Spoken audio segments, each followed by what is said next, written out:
Hey, all right, so here is your pre-lab for the microwave pizza. I'll be recording the cinnamon roll on a separate recipe.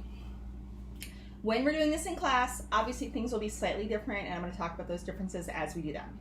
I have already washed my hands. I'm not going to do any of the washing on camera just because my sink is out of the way and I don't have a cameraman, okay? So my hands have already been washed. That's the first direction. Okay, on your recipe, there's separated dry ingredients and wet ingredients. Okay, so we're going to start with our dry ingredients. You're going to be making this in a paper bowl. I apparently have no paper bowls at home, so I cut out like the largest section of a paper plate. It will work, I promise. Okay, kind of a mess. This is kind of the metaphor for my life. Okay, guys, so we start with 5 tablespoons of flour. Those are our dry ingredients. So here I have my flour and I have my tablespoon. Okay? When we measure dry ingredients, it is extremely important that you level them off. Okay? So I'm just going to use the handle of my fork here. When you guys are making this in class, most of these ingredients will be pre-measured for you just because we cannot risk cross-contamination right now with COVID. Okay? But 5 tablespoons. 5 tablespoons is also equal to 1/4 cup plus 1 tablespoon. There are 16 tablespoons in a cup, so every 4 tablespoons is 1/4 of a cup. Okay, so there is my 5th tablespoon of flour. Okay, I'm gonna set that off and out of the way. Right. Next thing in my recipe is 1/8 of a teaspoon of both salt. Okay, so here's my salt. And baking powder. These are my ingredients at home. This is why I'm using the same tool. At school, we're going to be using separate tools for everything. Okay, guys? So, I'm at home. It's a little different. The last thing you need is a 1/16 of a teaspoon of baking soda. On your recipe, it says a pinch. You can absolutely just do a pinch.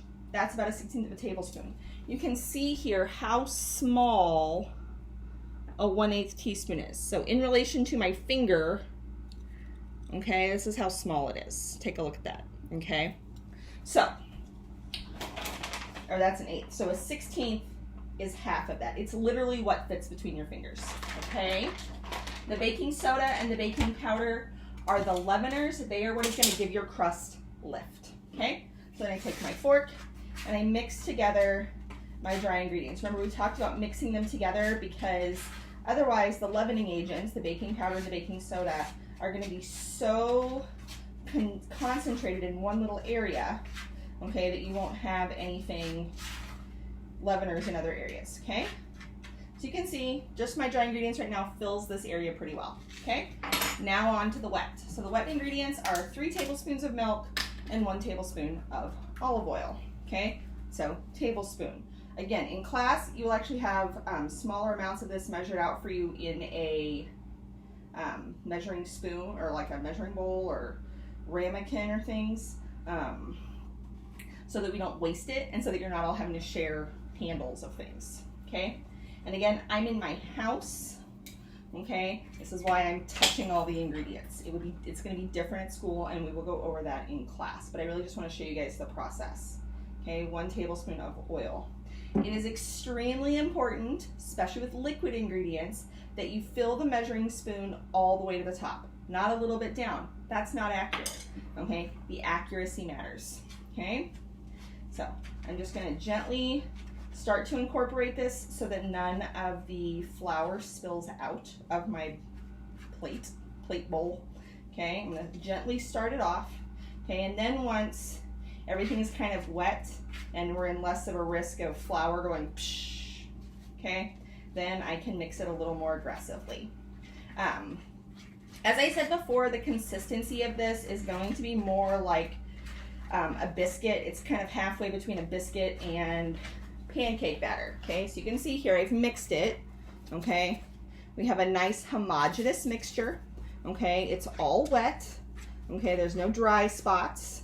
Okay, and now I'm just going to take my fork and I'm going to pull my dough, okay, all the way to the edges of my bowl, okay? The little fork marks are not a bad thing. Okay, this should not be a dough like you see in the movies where they pick it up and throw it.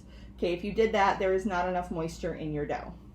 Okay, so it pulls all the way to the edge. Okay, fills the whole bottom of the pan.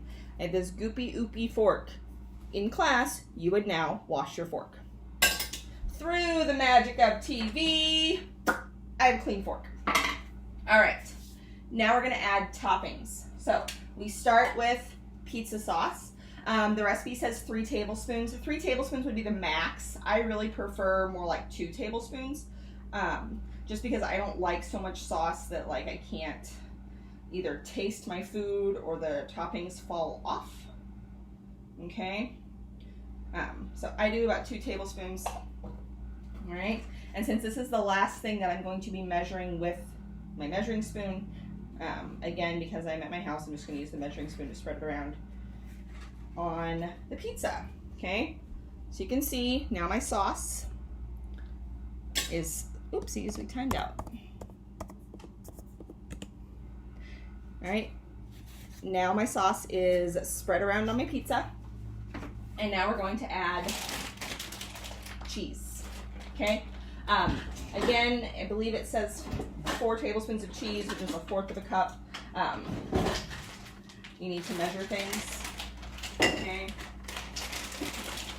Just because we don't want so much cheese on there. Also, you're not going to get an accurate measurement of cheese. It's not a smooth ingredient. Okay, liquids and powders are really easy to get accurate measurements. Things like cheese and stuff, okay, not so easy. Okay, but I'm topping it. All right, there's 3 tablespoons of cheese. I think I'll put a 4th one on just to get the far side over there. Okay, 4th tablespoon. There's my cheese all the way around. Then it comes time for your toppings. So this morning, my son grabbed the last of the pepperoni out of our refrigerator and took it to school for snack. So my pizza today is going to have red bell peppers, green olives, which are my personal favorite on pizza, and artichoke hearts. Okay, so I'm just going to sprinkle them across. All right, you'll be able to do this on your pizza because it's your pizza. We're not going to be sharing these with anyone. Okay, same with the olives. Sprinkle them across. Sprinkle, sprinkle, sprinkle. Spread them out nice and even. And the artichoke hearts, spread them out. Okay, if you've never had an artichoke heart and you like salty, briny foods, like if you like olives, you would probably really enjoy artichoke hearts. They're like salty and kind of garlicky. They're delicious. Okay. At this point in your recipe, if you wanted to add anything else to kind of amp up the flavor, like Italian seasoning, oregano, garlic powder, this would be the time you would do that. We just kind of gently sprinkle lightly on top before we pop it in the microwave. Okay. So here we go. There is my pizza. Okay, yummy, yummy veggies. Put it in the microwave. Remember our microwaves at school. If you just type 1, like if you start trying to type the time in, it's going to start automatically. You have to hit cook time, okay? So I'm gonna hit the cook time, okay? And then 1:20. That's how long I like to do it. 1:10, somewhere in there. The doneness varies by microwave, I'll be really honest. While it's cooking, this is a great time to clean up your workstation, okay? Anything you touched that can go in soapy water needs to happen, okay? Anything you might have spilled on your workstation needs to be cleaned up because we're gonna be disinfecting when we're done. So all powders, anything like that needs to be cleaned up, okay, before we start disinfecting. We don't want to disinfect food to the counters. That would be silly, okay? All right, I'm just going to clean up my workstation a little bit here. All right, while I wait for that to finish cooking, I'm going to go ahead and cut up the rest of this bell pepper for our dinner tonight. Okay. Make the most of your time in the kitchen. Don't ever waste it. You can be cleaning, you can be prepping, okay? Never waste kitchen time. The food doesn't cook any faster by you staring at the microwave or staring at the oven or watching a pot boil, okay? behind me, I actually have rice going in a big pot for my family's dinner tonight. I'm making chicken ranch casserole. Okay. All right. So the microwave just went off. It smells delicious. Okay, I'm gonna finish with my peppers here. Okay, and then I'll pull it out and show it to you. Okay. So here we go. Here it is done. See the steam coming off of it? All right. So let me show you the crust, because that's the kicker. Okay. If I pull my toppings back, you can see underneath my crust. Oh, this one isn't as done as I'd like. See? My microwave must be different than the ones at school. Okay. Parts of it are more done than the others. This is why there's a range on there, guys. We have to use more than just time as a barometer for doneness. Okay. So I'm going to pop this back in for another 30 seconds and see if that last little bit cooks. Okay. No two ovens, no two microwaves are the same. Okay. We can do the best we have with what we know, but you always have to trust your other senses. Okay. If it looks like a duck, walks like a duck, sounds like a duck, quacks like a duck, it's probably a duck. But if it's got a long neck, it might be a goose. You got to do your research. Okay. So, same with cooking.